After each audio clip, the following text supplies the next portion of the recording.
સુરતમાં મેનેજમેન્ટ સહિત ડિપ્લોમા જેવા કોર્સમાં મોટા પ્રમાણમાં વિદ્યાર્થીઓ વંચિત રહે છે, જેનો ફાયદો લેવા માટે બોગસ કોલેજો જેમાં યોગી ચોક, ઉત્તરાણ, સરથાણા, વરાછા, કતારગામ અને અડાજણ જેવા વિસ્તારમાં તે ધમધમી રહી છે.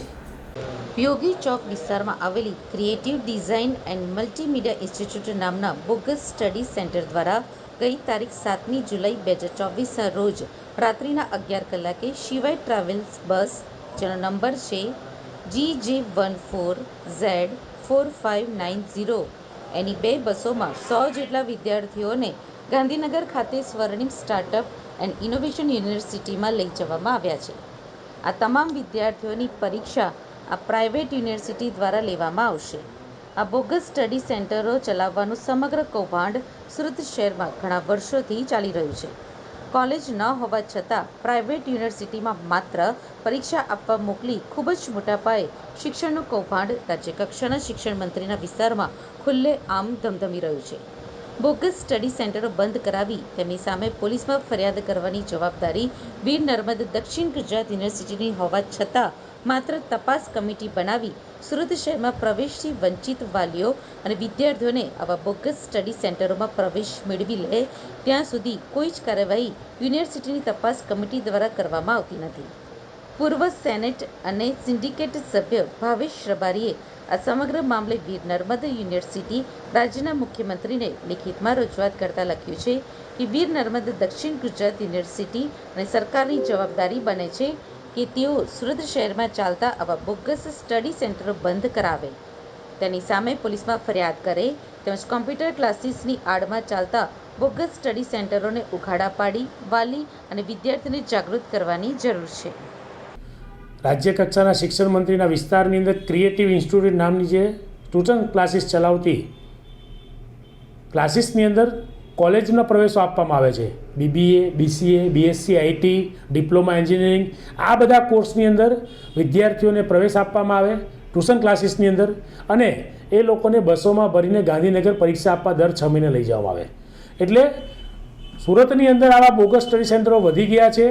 કોલેજ ન હોવા છતાં પણ વિદ્યાર્થીને પાસ કરવાની જવાબદારી સાથે માત્ર 60,000 થી 70,000 રૂપિયા લઈ અને એક મોટું રેકેટ ચાલે છે.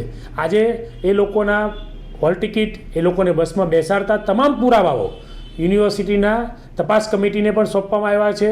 વાઇસ ચાન્સલરને પણ રજૂઆત કરવામાં આવી છે કે આ જે કાર્યક્ષેત્ર યુનિવર્સિટીની અંદર જે પણ સુરત શહેરની આવી બોગસ કોલેજો હોય એ બોગસ કોલેજોમાં પ્રવેશ ન આપવાની અથવા તો વાલી અને વિદ્યાર્થી ન છેતરાની જવાબદારી યુનિવર્સિટીની બને છે. આજે ઘણા બધા વાલીઓ પ્રવેશ વંચિત છે BBA, BCA, BComની અંદર. તો આ બધા વાલીઓને જો અત્યારે યુનિવર્સિટી જાહેરાત નહીં આપે, ચેતવશે નહીં, તો આ બધી બોગસ કોલેજોની અંદર પોતે પ્રવેશ લઈ અને કદાચ એક વાલી પાસેથી આ બોગસ કોલેજોવાળા 60, 70, 80,000 પડાવી લેશે અને એ લોકોની કારકિર્દી રંગદોળી નાખશે. કોલેજ ન હોવા છતાં પણ આવી જે બોગસ સ્ટડી સેન્ટરો ખોલ્યા છે એની સામે કાર્યવાહી થવી જોઈએ, FIR થવી જોઈએ. હજી સુધી યુનિવર્સિટી તપાસ કમિટી અને યુનિવર્સિટી તંત્ર આખું કુંભકર્ણની નિંદ્રામાં સૂતું હોય, કોઈ કાર્યવાહી નથી કરતું. આટલા પુરાવા આપવા છતાં યુનિવર્સિટીને કોની શરમ નડે છે કે આવી જે ક્રિએટિવ ઇન્સ્ટિટ્યૂટ છે, બીજી સનરાઇઝ ઇન્સ્ટિટ્યૂટ છે, ABC છે, બહુ બધી છે, એ બધાની સામે યુનિવર્સિટી કાર્યવાહી કરતાં શા માટે ગભરાય છે કે જે ટ્યુશન ક્લાસીસની અંદર કોલેજો ખોલી બેઠી છે અને કોલેજોની નામ પર આ લોકો ડિગ્રીઓ પણ વેચી રહે છે. અમુક ઇન્સ્ટિટ્યૂટ તો કે તમે આવો કે ન આવો તમને ડાયરેક્ટ ડિગ્રી આપે છે.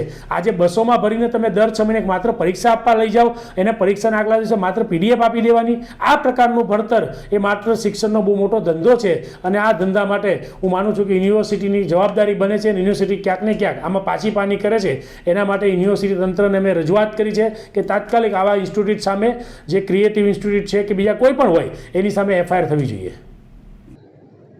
અમને આ બાબતે ફરિયાદ મળી છે, એક લેખિતમાં ફરિયાદ મળી છે. અગાઉ પણ આ બાબતે યુનિવર્સિટી એક તપાસ સમિતિ નિયુક્ત કરેલ છે અને સમગ્ર બાબત હાલ તો મને એવું જણાય છે કે તપાસનો વિષય છે. સ્થળ તપાસ પણ કરવી પડશે અને યોગ્ય રાહે યોગ્ય તપાસ થયા બાદ જ આ બાબતે કશું કહી શકાય કે હકીકતમાં શું મામલો છે. એવું એક ખૂબ ગહન તપાસનો વિષય હોય એવું હાલ જણાઈ રહ્યું છે.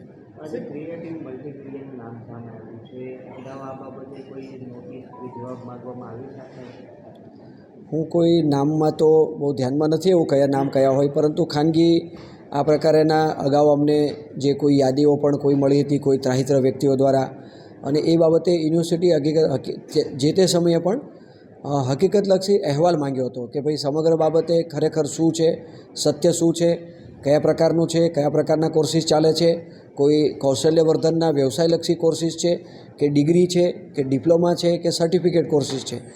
આ એક દરેકનું અલગ અલગ પ્રકારનું છે. એમાં થોડો ગ્રે એરિયા હોવાના લીધે ખરેખર એક ઊંડી તપાસનો વિષય છે.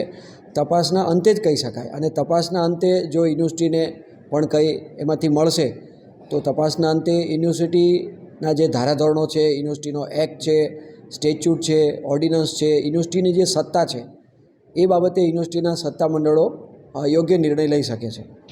ખરેખર આ જે ઇન્સ્ટિટ્યૂટો ચાલે છે એ પોસિબલ ખરા કે અન્ય સિટીમાં યુનિવર્સિટીઓને સુરતમાં કે એની રીતે બ્રાન્ચ પણ કરી? અગાઉ પણ મેં કીધું એ પ્રમાણે ફરી પણ હું જણાવીશ કે ખરેખર તપાસનો વિષય છે.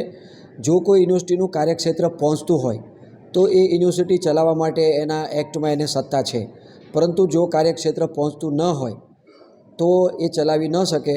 પરંતુ એ તપાસના અંતે જ આપણે કહી શકીએ કે ભાઈ એનું સત્તા છે, એનું ક્ષેત્ર છે, એનો ટેરિટોરિયલ જ્યુરિડિક્શન કેટલું છે, એ તપાસના અંતે આપણે કહી શકીએ કે યોગ્ય છે કે નથી.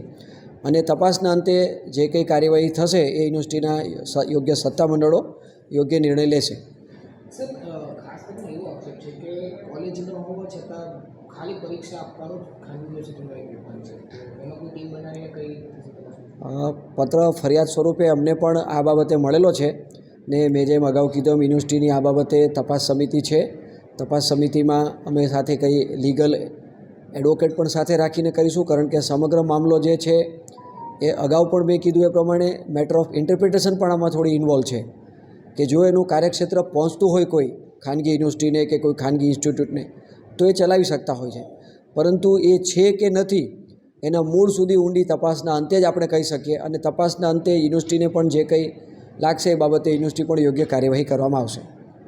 ખાલી એ સવાલ છે કે 100 વિદ્યાર્થીઓ તો પરીક્ષા આપવા અત્યારે નીકળી ચૂક્યા છે, 4 દિવસ પરીક્ષા બી આપી ગયા છે, તો જો આ વસ્તુ ખોટી હોય તો કઈ રીતે પછી શકે? હવે ખોટી છે સાચી છે એ તપાસ કર્યા વગર, સ્થળ તપાસ વગર હાલ હું કશું કહી નહીં શકું, પરંતુ યોગ્ય કાર્યવાહી કરવામાં આવશે એટલું હું ચોક્કસ કહી શકું.